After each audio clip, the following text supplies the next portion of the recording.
Hello, my name is Rohan Apte, and today I'll be introducing my own population policy for China in 2018 in response to China's population currently. My population policy will try to rectify issues seen in China going back to 1980 and up to the present day, and more importantly, it will try to cut down China's population and improve the standard of living in China. First, we need to highlight the population issues in China in 2018 compared to 1980. The most obvious issue that occurred in 1980 and is still currently occurring in 2018 is the massive gender imbalance of 180 males to 100 females. The issue is due to uncanny abortions in order to have the desired male gender. The problem is arguably the largest as it contributes to the rising crime rate after 1970 when the first policies were introduced, etc. The next of many issues is one that occurred in 1980 and is still occurring currently in 2018 as well, though the problem will slowly die away. The 1-2-4 problem. The problem was that if two people had one child, then the one child would have to support two parents when the parents grow old and retire. As well as this, the parents were only children themselves and would also have parents, meaning that the child would have to support 6 people by themselves. 4 grandparents, 2 parents, and themselves. And if they have family, their family as well. Thus, it gets the name the 1-2-4 problem.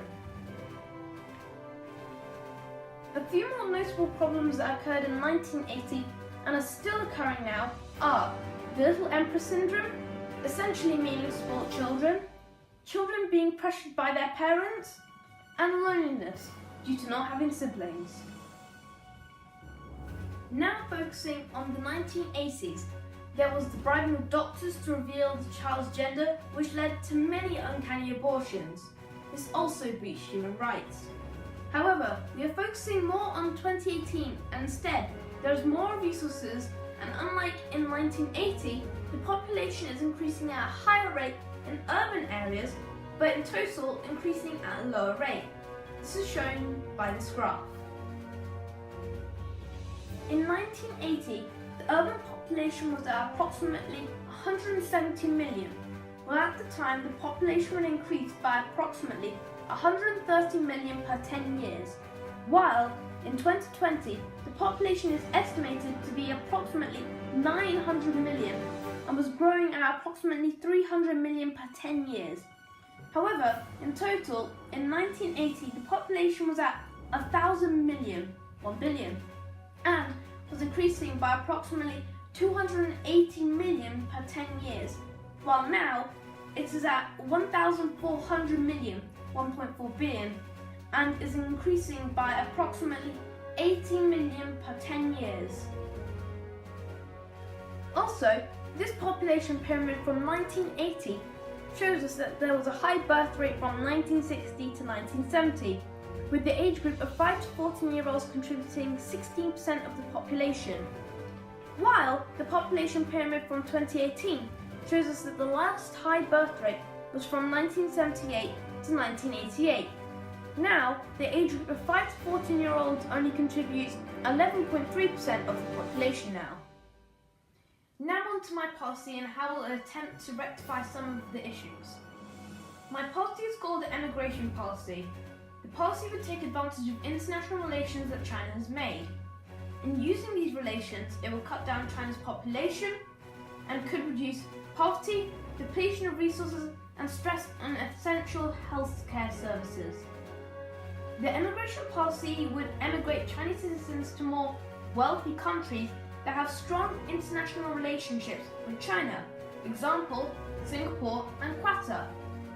Meanwhile, the two-child policy will remain active.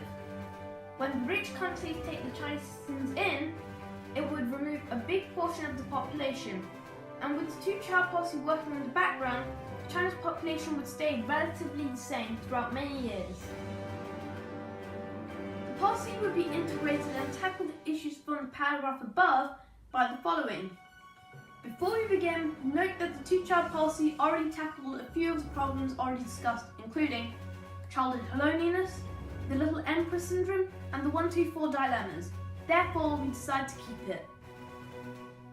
So to begin, first we will agree that the other nations like Singapore or Qatar, the more wealthy nations, to take a large portion of Chinese citizens in return for better trade deals, etc.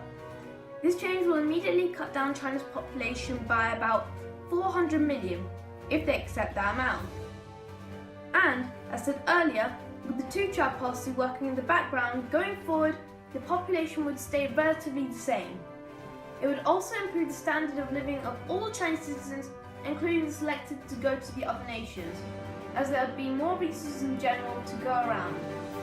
There would be less strain on law and healthcare services, as there would be less people using them at once.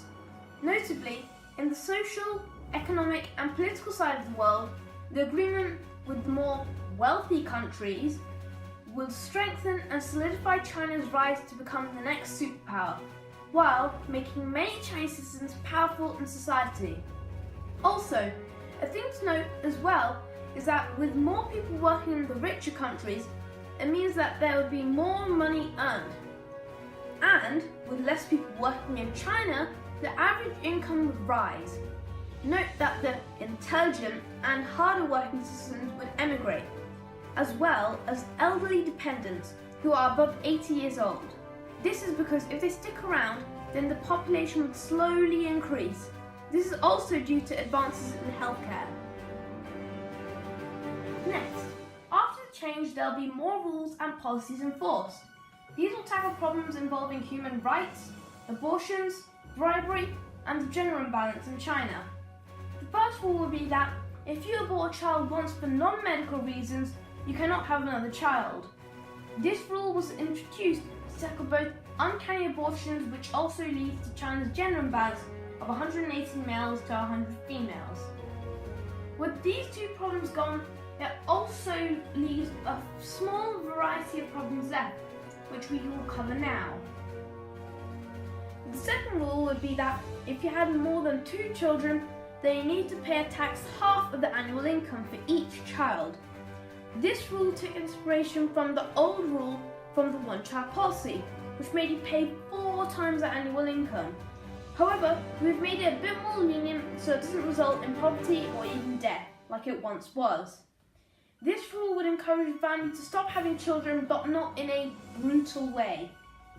The third rule would be doctors who give in to bribery and give the gender of a child away will be fined. This rule was implemented just in case because of past experiences with the one-child policy. The third rule would be about contraception. All contraception companies will be funded by the government and will give all forms of contraception away for free. This hopefully will reduce accidental births. Finally, the last rule would be the guidelines for the ages to get married and have children. Men can only be married 27 plus years old. Women can only be married 25 plus years old. Men can have children between 30 and 40 years old. Women can have children between 25 and 35 years old. This rule will reduce the number of children being born with an age restriction. And if you have a child after or before the allowed ages, you would have to do the same as Rule 2, which is a fine. The issues that may arise when the policy is implemented. With every good idea, there are flaws. And for our immigration policy, there are a few. First and most obviously, we don't know if the other countries are going to allow Chinese citizens to come into their countries. They may not agree with the decision, and even more prominently, citizens may not be happy with the choice. For example, the refugees who would stay in Germany. There was a large amount of backlash to do with the decision to allow the refugees into the country. A quick fix would be to select the more brighter citizens to go to the other countries like Qatar and Singapore. But the sad truth is that nobody cares if you're intelligent or not. They still think you are an immigrant. The second flaw with the policy is the fact that many people may not comply to the rule. Example, the Chinese citizens who have been selected to move to certain countries, or the contraception companies who are forced to sell their goods for free. We cannot just force people in a brutal way to get what we want, and we certainly cannot bribe them, etc. If we were to do these actions, then we would be breaching human rights. However, there's an apparent solution to this problem, which is everyone would prefer to go to another country like Qatar and Singapore, as there is a better standard of living and a growing economy, as well as that it's a generally richer country. My conclusion and predictions of the impacts my policy will have in China. In conclusion, I think that my policy will be very impactful in China in a relatively positive way. I predict that it will both please citizens and help on the economic, political and social side of China as a country, as it could, if it is successful, improve the standard of living generally. In my speculation when I was designing policy, I used 4 factors to determine which of my policies was the best. They were, would it help China as a country? Would it cut down the population? Would it solve the problems of the one-child policy and more?